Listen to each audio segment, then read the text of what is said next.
નમસ્કાર વિદ્યાર્થી મિત્રો, હું શ્રેયસ વિદ્યાલયથી કિરણબેન. આજે આપણે ધોરણ 12 કોમર્સ વિષય અર્થશાસ્ત્ર વિષયાંક પ્રકરણ 6 બેરોજગારી ભાગ 4, જેમાં વિદ્યાર્થી મિત્રો આપણે બેરોજગારીની સમસ્યા હલ કરવા માટેના સરકારે કયા પ્રકારના પગલાં ભર્યા છે જે વિશે આપણે વિસ્તૃત અભ્યાસ કરીશું. વિદ્યાર્થી મિત્રો, આપણે બેરોજગારીના કારણો અને બેરોજગારી ઘટાડવા માટેના ઉપાયો વિશે ચર્ચા કરી ગયા અને આપણા સરકાર દ્વારા કયા કયા પ્રકારની યોજનાઓ જાહેર થઈ છે જેના પરિણામે બેરોજગારીની સમસ્યા હલ થઈ શકી છે અથવા તો બેરોજગારીની સમસ્યામાં ઘટાડો થયો છે. તો એવા પ્રકારની જે યોજનાઓ છે જે વિશે આપણે માહિતી મેળવીશું.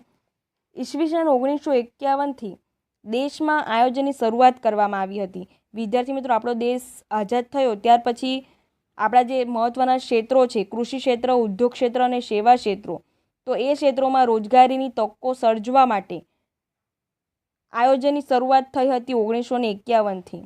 ત્યારે એવું વિચારવામાં આવ્યું હતું કે આયોજનબદ્ધ પગલાંને કારણે દેશનો આર્થિક વિકાસ શક્ય બનશે, બેરોજગારીની સમસ્યાઓ હલ થઈ શકશે. આ જે 3 ક્ષેત્રો છે એ ક્ષેત્રોમાં આપણે રોજગારીની તકો પૂરી પાડી શકીશું, એવા પ્રકારનો વિચાર થયો હતો.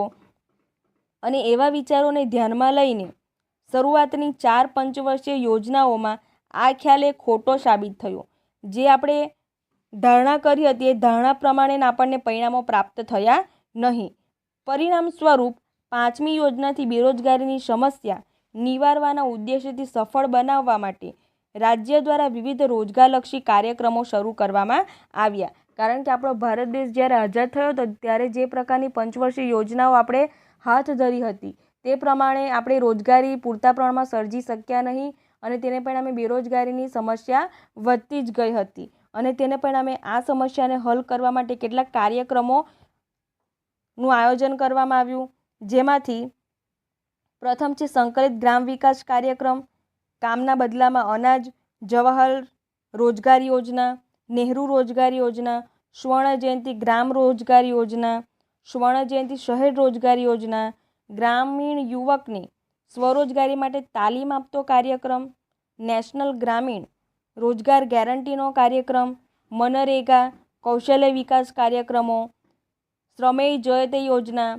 Skill India, make in India તેમજ મુદ્રા જેવી અનેક રોજગારલક્ષી યોજનાઓ અમલમાં મૂકવામાં આવી હતી. તો વિદ્યાર્થી મિત્રો, અહીં તમને શોર્ટ ક્વેશ્ચન પણ પૂછાય, બરાબર, જે બેરોજગારીની